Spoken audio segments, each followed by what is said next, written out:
Good morning, evening, afternoon, wherever you are in the world. This is Harrison Smith with another episode of Cinema.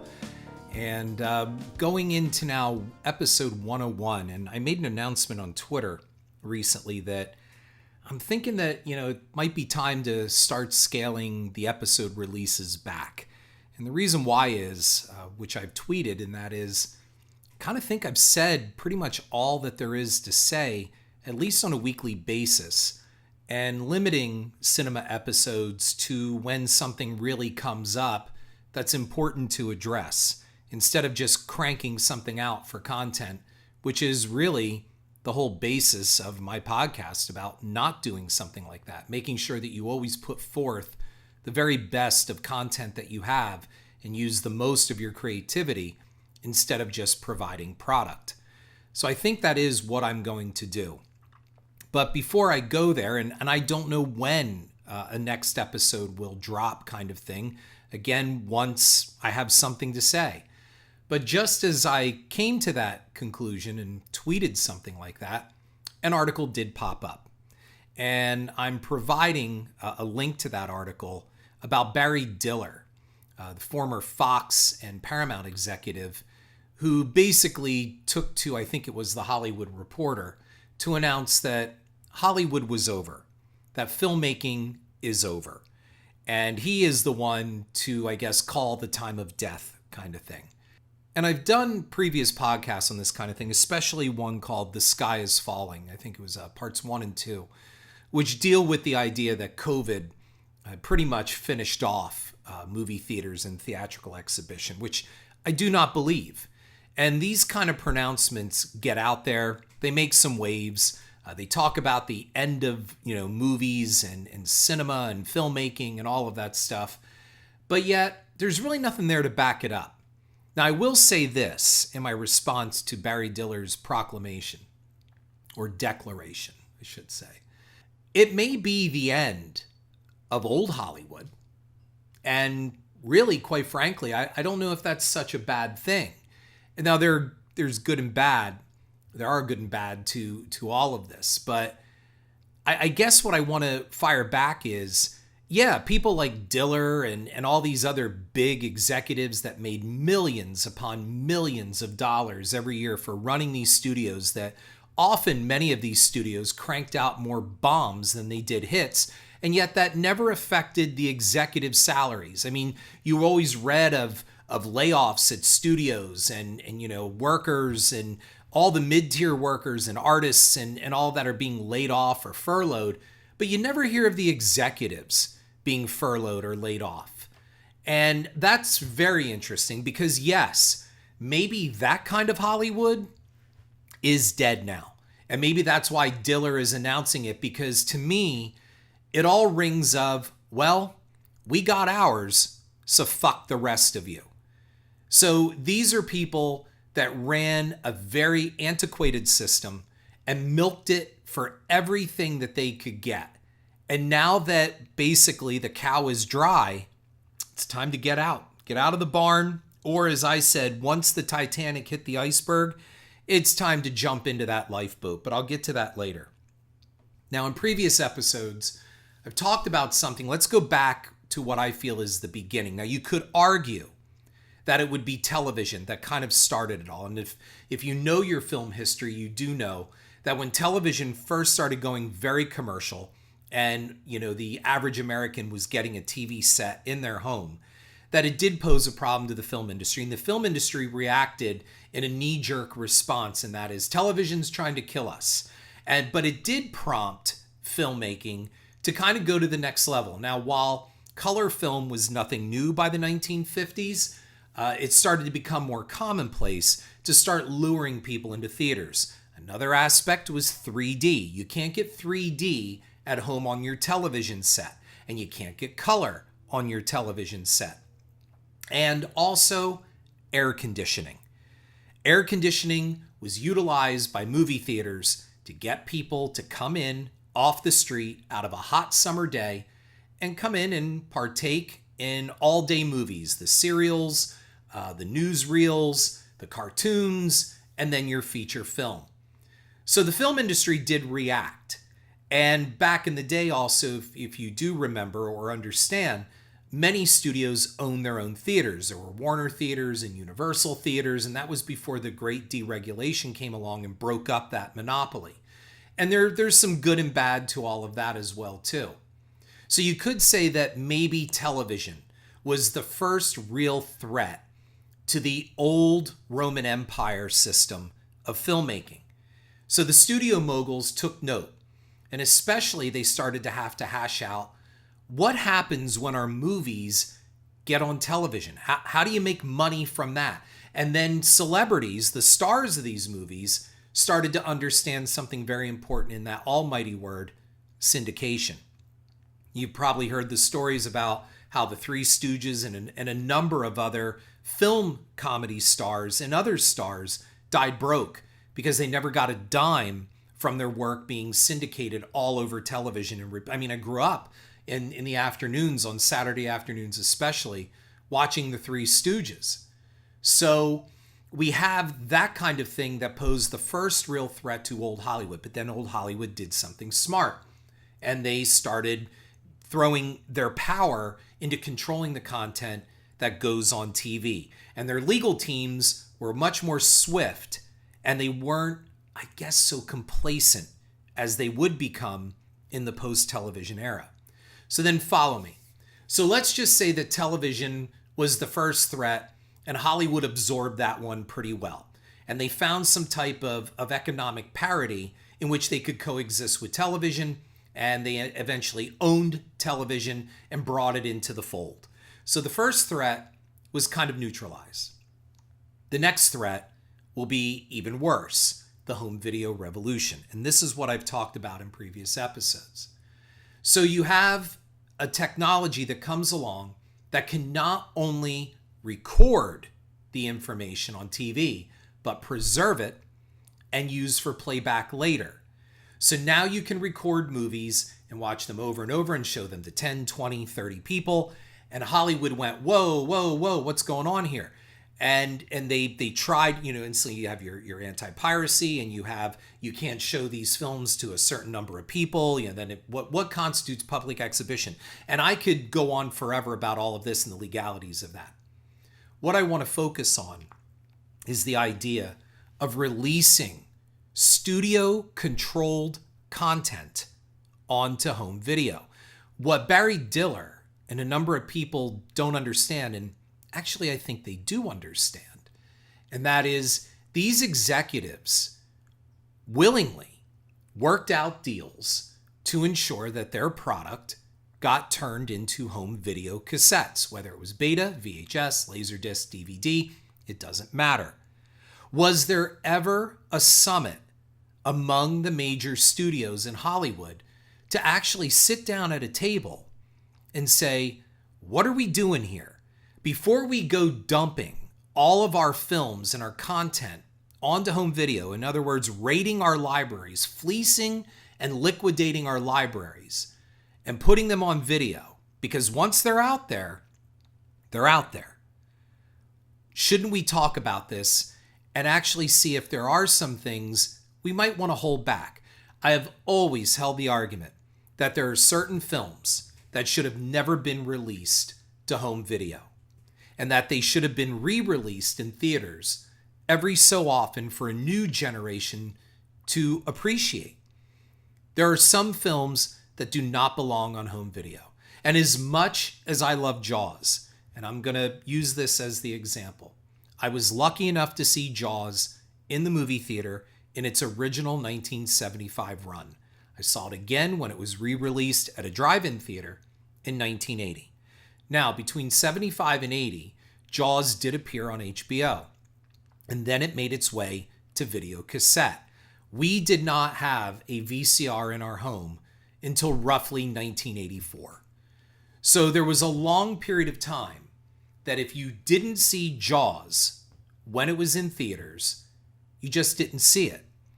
I got HBO cable, our family did, long after Jaws had done its run on HBO.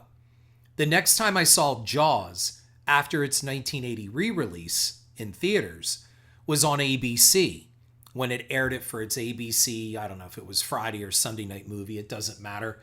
But it was on network television, cut up by commercials, and actually edited for television where a lot of the scarier stuff was trimmed down. And in addition to that, stuff was added, which really upset me. There's a reason why this stuff was excised from the theatrical print. And this was happening across the board. I mean, The Exorcist, Jaws 2, all of this. I mean, you were getting your stuff on network television, and I understand all of that. Video cassette finally came along to the masses, and this is where my point comes into play. Jaws was never meant to be seen on a 25-inch screen, let alone on a cell phone or tablet. Jaws was created as a big screen motion picture. And I'm not sure that Jaws should have ever been released in any other way. And what I'm proposing, and which I've proposed in my previous episodes of this, is that I believe that the studios should have gotten together and had some kind of creative summit where they then agree to meet every so many years and decide on what films they all plan to hold back and keep in their vaults and never release to the public. That these are films that were created to enhance the cultural experience. They bind us as people. We share these experiences. And I know this because seeing Jaws again on a big screen at a revival house around 2007, 2008 was again an entirely different experience. I've seen the movie a number of times on home video. I own it on home video. But let's face it, how many times am I really watching Jaws? In fact, more times you'll catch it on a TV cable channel playing than you will to go over and pull it off your shelf. And I love the idea of hard media. Don't get me wrong there either. But that's a whole different thing when it comes to streaming digital content, which we'll get to in a little bit. But movies like Star Wars, Superman, Superman 2, Raiders of the Lost Ark, Temple of Doom, and you can go on and on. Lawrence of Arabia, go way back, even Citizen Kane. These are films that were meant to be enjoyed on a giant screen and do not lend themselves whatsoever to a smaller screen. Like you could say, for example, Mildred Pierce, okay? It's a Joan Crawford classic, Oscar winner. Should that be on the big screen? Yeah, I guess it should be. But television and subsequent nice DVD transfers didn't hurt it either. But there are certain films that even the Library of Congress deems culturally relevant, and that I think there should have been some type of Hollywood Washington conference where they sit down with the Library of Congress and say, okay, these are the films you've deemed. We're also going to back you up. And we're not releasing these films to the general public because it diminishes the power of the film and what it does for a nation and a culture. Dumping these movies out also had another problem. It's not like they dumped them out on video where they were given really nice video transfers. Remember, back at the time when VCRs were starting to become commonplace in our households, we had 25-inch televisions. You could argue, well, we had a bigger one. Yeah, if you had those projection, I think they were like Mitsubishi projection TVs, I guess the picture was okay, but by today's standards, they look terrible. So picture quality wasn't exactly at the forefront of everything, and the studios knew this. Remember, these studio executives are running the studios. They are in charge of their vaults. They're in charge of their content. And I'm telling you, what it appears to be is that all of these executives just said, how much can we make from this? Fucking dump them. And that's what they did. They threw Star Wars and Ghostbusters and all these films out on shitty pan and scan copies, grainy transfers. You look at them, you go, oh my God, this looks awful. Washed out pictures, the colors don't look good, the contrast, the blacks are all crushed, all of these things. It doesn't look good. But that's okay because you had shitty televisions. And for me, I remember when TV started to catch up with that. Like, okay, now we have this video product. We really have to do something now to make sure this video product looks great. Well, one of the first TVs that I remember that came on the scene was the Sony XBR. And it had these really funky looking speakers stuck to the side. And it had a bigger screen. And most of all, it was supposed to show true colors, real colors, vivid, right? And then something else was going on. Movies were starting to be released on video cassette in something called letterboxing. Because then we finally saw what we were literally missing. And that is almost a third of the film was cut off on either side. You were seeing what is called a full frame transfer, a 4:3 transfer instead of a 16:9 transfer. And movies shown on the big screen have a very different aspect ratio than when they're crushed on television. They don't fit. So what you had to do was focus on the center of action and crop things out. Look at an old pan and scan original, 76, 77 VHS or beta copy of Jaws, and just look at Brody on the ferry when Larry Vaughn is yelling at him on the ferry saying you can't shut down the beaches on your own authority. It's just basically the two actors. It's Scheider and it's Hamilton, and they're stuck together in the center of the screen, and you don't even notice that all the other guys that were in the Cadillac, Carl Gottlieb and all the others, they're all cut out. You don't even see them. When you see the widescreen version, you're like, oh my God, I missed most of the movie. Check that out with Ghostbusters. Check it out with Raiders of the Lost Ark. All these big screen movies were crunched and cut to fit the format of your television. And here's my point in giving you this education. The studio executives didn't give a shit. It was a lot of money pouring in. And you could charge $100 or even more per cassette. I remember I bought my mother the cassette box set of Gone with the Wind, which cost me in the 1980s, I'd say close to $150 for 2 video cassettes. And we're not even talking bonus features, extras, nothing like that. So I remember as a boy renting videos at the video store when I was in high school, and Aliens is a perfect example. Came out in 1986, 87, and I remember that the cassette to buy it, if you wanted to own it, was at least $100. And that 20th Century Fox, which I believe was under the control of Barry Diller at the time, 20th Century Fox wasn't even cutting a break for the video retailers out there, the distributors. So our store was also buying that video cassette at full retail price. Now, you have to buy 6 of those, 7 of those to stay somewhat competitive. And this was just before grocery stores and gas stations started renting videos for 99 cents. But the price of the video has dropped. The rental has dropped. So how many times do you have to rent that cassette just to break even, let alone if somebody doesn't return it, the late fees, which most people never pay, or the tape gets damaged in the VCR and you have to buy another one. This is why the mom and pop stores started moving out of the way for the gigantic blockbuster type of stores. But that is a whole different story, and I've covered that in this podcast many times. A lot of money was being made by basically dumping your content. And that's what they did. They just dumped it out there. And then when they saw that they could do, letterbox editions, well, there's even more. And then you can do collector's editions and then box sets. And I remember places like Suncoast Video and Hollywood Video. And in the mall, we had some video store. I think it was called a Hollywood Video kind of thing.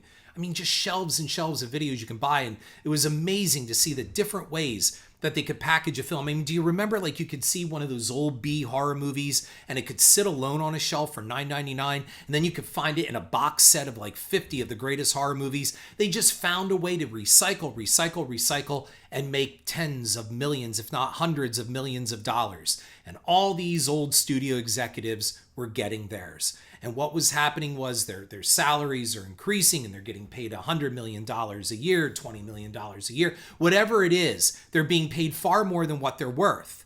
And the technology was evolving and starting to move a certain way. And none of them were willing to wake up and see that. So it really came down to, are people going less to the movies? No, because Hollywood then decided the only answer to this is to step up our game. They increased budgets. They made movies bigger and better. Look at the first Terminator compared to Terminator 2. And of course, one of the most flagrant offenders of excess, Carolco Pictures, which we'll get to in a little bit. But also there was a convenience factor here. You didn't have to go to the movies anymore. But there were longer windows of when a movie came out in theaters and by the time it finally made it to home video. It could be as long for a while there, it was 2-3 years, and then the window shrunk to about a year, and then it slowly started getting under a year to where literally it could be months. And I'll talk about 1989's Batman as a shining example. Convenience is also what killed print. And a lot of these studio executives could easily see what was going on. And that is with the advent of the internet and the home computer, suddenly everybody, for a while, I shouldn't say suddenly, for a while there, you still bought your newspaper, you bought your magazines, and they all had their web-based versions and formats, but that's kind of what you went to as an afterthought. They weren't the number one place where you chose to get your news or your entertainment news or anything like that, or your printable content. You bought the paper, it showed up in your driveway. And sometimes it was just as difficult to walk down the driveway to get your news. But you didn't have to travel for a paper or even walk that driveway to get it once the internet came along. And that also went for your books. Remember, Amazon started out as a gigantic bookstore, and it became convenient. You didn't have to go to Walden Books into the mall anymore to get your books. And then they had half.com where you can get your books half price. And then books started getting transferred to digital, and the good old Kindle came along.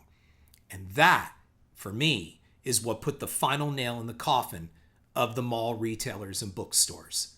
Why pay for the hard or softback when Kindle can give it to you for half? Blogs were also ignored, just as Hollywood ignored the MP3 file sharing shot that was taken across their bows. Look, the plan was simple. Keep making ridiculous salaries by studio executives, destroy theater chains by giant budget films needing huge cuts from ticket sales to cover their nut. Now I'm going to go into that in just a moment. But what people didn't realize is there was starting to become alternative news on the internet, and other websites that started out as blogs were becoming big news sources as more and more people plugged into the internet. And as the internet got better and it went from dial-up and AOL to a diversified platform of other servers, and suddenly now dial-up, where remember you could get disconnected if someone tried to call you or your call waiting activated, we went away from that. Then we went to DSL, then we went to cable and fiber optic. And suddenly people were no longer buying newspapers, and this was a huge lesson that the studio should have been watching, because the tortoise is catching up with the hare. So now let me tell you about my movie theater days, which I did a piece on this called Enjoy the Show, if you go back and look at my episodes, about the summer of 1989 and when Batman opened up. But a lot of people would come to the movies, and they would rightfully bitch at my theater. I used to be an assistant manager at a mall multiplex. And they would rightfully bitch about the price of movie tickets and the price of concessions. But after a while of working there, I started taking it personally, because it wasn't our fault. It wasn't the Lowe's Theater chain that was trying to do this. Believe it or not, the Lowe's Theater chain, as a lot of other movie theater chains, were fighting just to keep their heads above water. And why? So let's just use $6 at that time as the average price of a movie ticket. Today, the average price is between $10 and $12. So it's doubled since the time I'm talking about. Out of that $6, the studios, the distributors, took most of that money. So we're looking at, I remember that, I think it was one of the Nightmare on Elm Streets where New Line took so much. I think they showed us a breakdown that Lowe's Theaters was making a dime off of every ticket sold for one of the bigger, I think it was Nightmare on Elm Street 4 at the Dream Master. And they were making a dime, a fucking dime. And I know that was the case for Indiana Jones and the Last Crusade. And it was also the case with Batman. That's why movies had to stay so long in theaters. The distributors wanted them to have legs in theaters because after so many weeks, the take by the studio and distributor, that drops because the movie is no longer a first-run movie. They all know that the major money is dropped within the first 2 weeks of release, and that's when they want it. And I think it was like up to 6 weeks. And someone can argue with me on that on the times, but it was like around that. It was like a month and a half, 2 months, where the studios took the lion's share of the ticket price. And that is why when a movie like 1998's Godzilla came out, that theater owners went to the screenings at NATO, the National Association of Theater Owners, and when they watched the movie, they all panicked because they knew the movie was going to suck, and they knew that Sony TriStar was taking almost 90% of the fucking profits. They knew they were going to go broke with this movie. They knew that the 1998 Godzilla was bad, and they had pumped so much into getting people excited about this movie, and they knew they were being delivered a bomb. And that's horrible. So this is another reason why when people decry the theatrical experience is over, and that's because the greedy Hollywood studios wanted to make sure they got theirs and fuck the rest of you. And that includes Barry Diller. So what do you do to offset that financial loss? Well, what you do is you hike up your prices at the concession stand. That's why you're paying $2 for a Kit Kat bar. And yeah, okay, it's a little bit bigger than your average Kit Kat bar, but it's still just a Kit Kat bar that probably cost the company 75 cents, 50 cents per bar, and they're charging two. I remember we had $2.25 for a Kit Kat bar.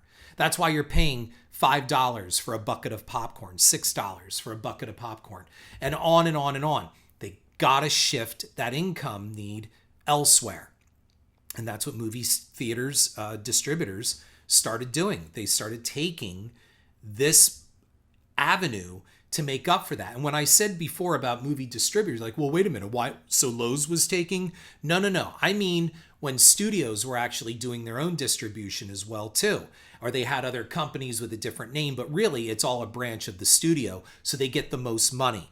The actual legitimate theater chains were losing money on these big releases. And until the film was declared a second or third run, that was when they hoped that a movie like Batman or Home Alone or even Ghostbusters, look, those are movies theater owners love because they'd stay in theaters for a year. I am telling you, we had Home Alone, the first Home Alone, from I think it was November all the way through till April, and that fucker was still making money. And let's go back, for example, Ghostbusters. When I was a kid working at that same theater as an usher, we had Ghostbusters for a year. It played 1 year in the theater. That's incredible. Now, Batman in 1989 did something different because, again, studio executives knew we can just keep milking this cow. Batman came out. It was the monster hit that everybody remembers. But what many forget is it came out in June and it was on home video by October. And people were going nuts for a movie in theaters that eventually they could just get on video cassette. And that's exactly what happened. By Halloween, the 1989 Batman was on home video, and you could already start taking deposits on it, I think by August or September at the video stores. So this is all about greed. And speaking of which, a studio like Carolco, run by Mario Kassar, exemplified all of this. Their idea was throw massive amounts of money at a movie by making it an event. Terminator 2 wasn't just a movie, it's a fucking movie. It's huge. They paid Arnold Schwarzenegger, I think, $24 million on top of paying him with a Lear jet. They gave him his own private jet. That was all part of his pay package. Studios are spending incredible amounts of money to get you to come, but they're also taking all of the profits, which throw the theaters into chaos. Juice up the blockbuster, get people used to that level, and keep expectations constantly rising. And through all of this, Hollywood believed it was an island. It was impregnable. It could not be invaded. No one could do what Hollywood does. That's what they believed. Until the digital revolution changed all that. Now, I remember when Napster first appeared, and I did an episode on this. That was the beginning of the end. And any smart, far-sighted studio executive, movie executive, should have seen what was coming. I said right out, it's only a matter of time till they start sharing video files. The technology just wasn't there yet. The bandwidth just wasn't there yet, but it was coming. It was all just a matter of time. And then until the revolution of prosumer cameras and computers powerful enough to render Hollywood-level effects, suddenly it was changing. And those fat, lazy executives, that old guard, the old kings and queens, sat in their towers and dismissed it all as nothing as the barbarians approached the gates. Then, as the blogs that I told you about, they were the tortoises in the race against the old guard hares. Social media giants grew under the guise of vanity and sophomoric entertainment. Facebook, YouTube, and Apple, they grew online. And along with them came the power to stream and, of course, Netflix. And at first, Netflix was deemed the DVD killer and not much more of a threat until it started venturing into televised content. And the old school Hollywood executives knew this, but their answer was not to look into understanding this new streaming technology better, or even forming a creative summit to address the barbarians at the gates. No, instead, they padded their salaries. They ordered bigger and fatter films. They raided creativity and turned comic books into a cloying juggernaut that changed film expectations and, in some ways, the equivalent of crack or meth to the masses. They got them hooked on just one hit, thanks to the CGI drug, and now the addicts wanted more. The good films, drama, even good horror and comedy, they were pushed from the big screens and relegated back to the small, with streaming networks and cable that saw a TV renaissance in quality while the big screen churned out reboots, remakes, reimaginings, and superhero cape confections. Fat studios became giant sloths. Their revenues started to fall by 40% by 2007. But the executives continued to profit. They knew Rome was falling, and they didn't care. This was a get mine before it's all gone mentality. Barry Diller, subject of this article that inspired this episode, was one of these people who saw the value of technology and tech companies over studios. He knew the Titanic was sinking. He felt the iceberg hit, and he had his own personal lifeboat at the ready when the time came. And this recent article that I'm talking about, with his statement, shows he's getting in. Disney got smart. Seeing the hemorrhaging, they bought up the Marvel, Star Wars, and Indiana Jones franchises. And for now, they can stay afloat longer than the other studios, especially thanks to its recent acquisition of 20th Century Fox and their franchises. Look, you don't have to like the content that Disney is doing, and you can say that Disney Star Wars sucks. All of that is fine.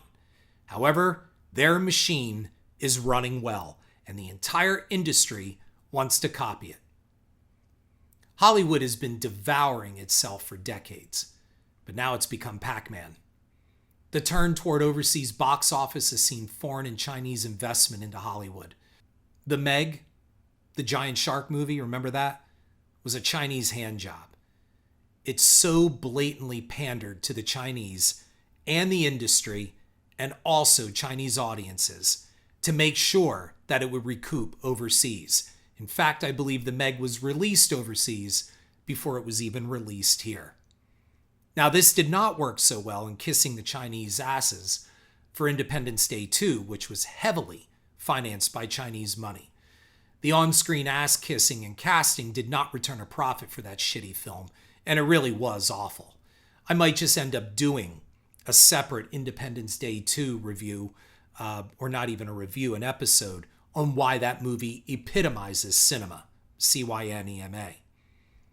Barry Diller went from running Paramount to Fox to his own tech company. He knew the iceberg was out there, and he knew the entire ship was on a collision course. Now he takes to the press after the ship hits and yells, "I'm out of here. Good luck, suckers." Diller is known for decades that Hollywood was moving toward making product, not real artistic content.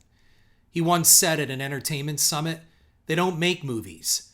They make hats and whistles, in referring to Hollywood in the industry. He knew that the rising tech companies would generate a far greater return on investment for speculators than movies or their own studios that made them. No moves were made to embrace, work with, and assimilate the rising technology. It was an us and them mentality. Again, barbarians at the Empire's gates, or if you're in a Disney Star Wars kind of mood, rebels at the Death Star. Every studio head saw what was happening.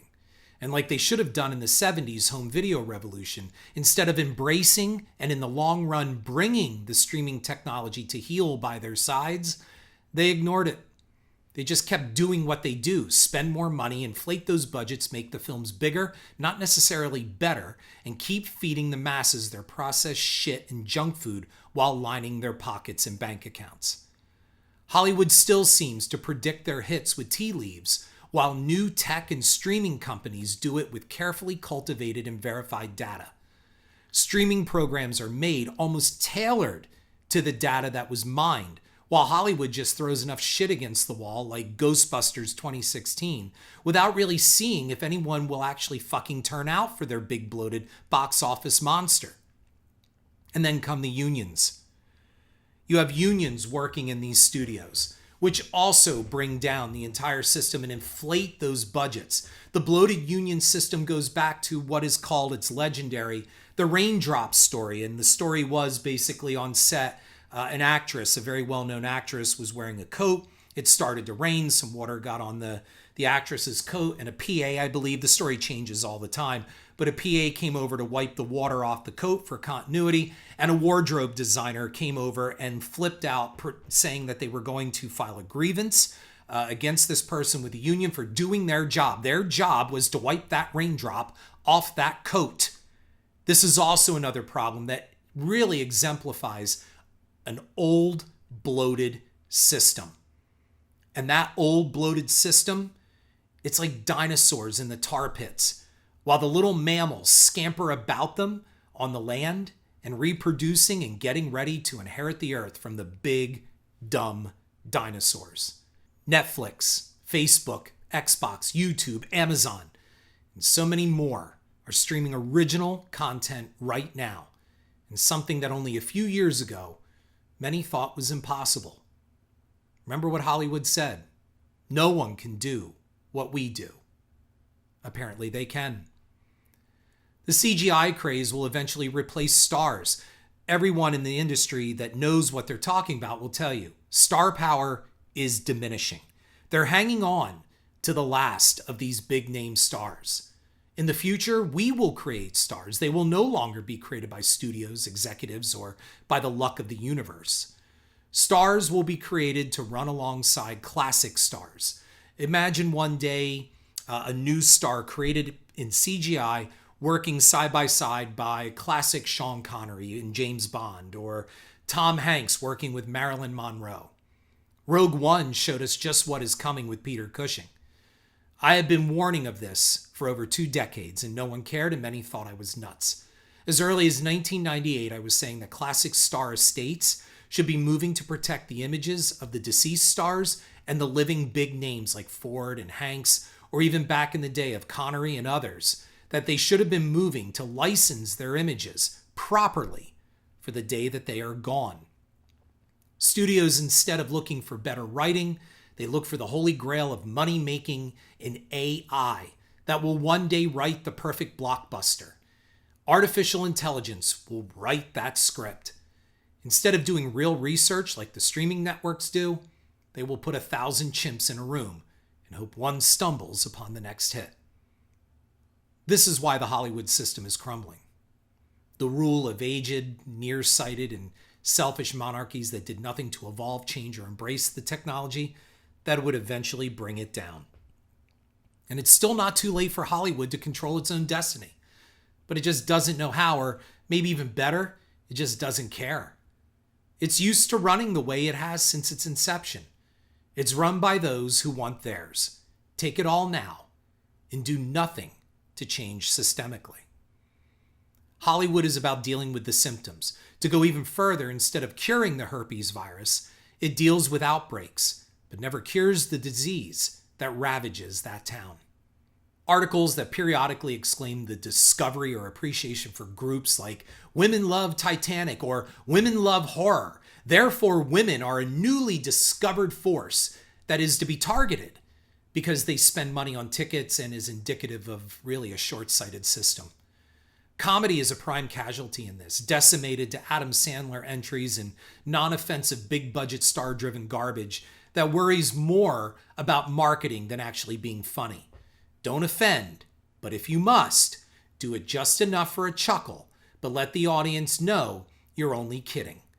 That's why Adam Sandler could literally exact revenge on his audience in the industry by using Netflix to make Hubie Halloween, to punish them for not loving and giving Oscar love to Uncut Gems.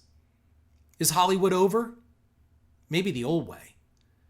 However, the new technology is not evil. Streaming is here to stay, and it can be just as excessive as the old system if not managed properly. However, it has given us the ability as consumers to take a certain amount of control over our entertainment destinies. There's a lot of shit that can happen, and no, it will not be the days of Louis B. Mayer or even Sid Sheinberg ever again. We could see a totally dark side of entertainment come forward with the advent of virtual reality and the increasing power of CGI. Godzilla vs. Kong showed us hints of where this is going. We saw almost a total fusion between movies and video games with Godzilla vs. Kong. Godzilla vs. Kong was less a film than it was a video game, and the only thing missing was our ability to control the outcome.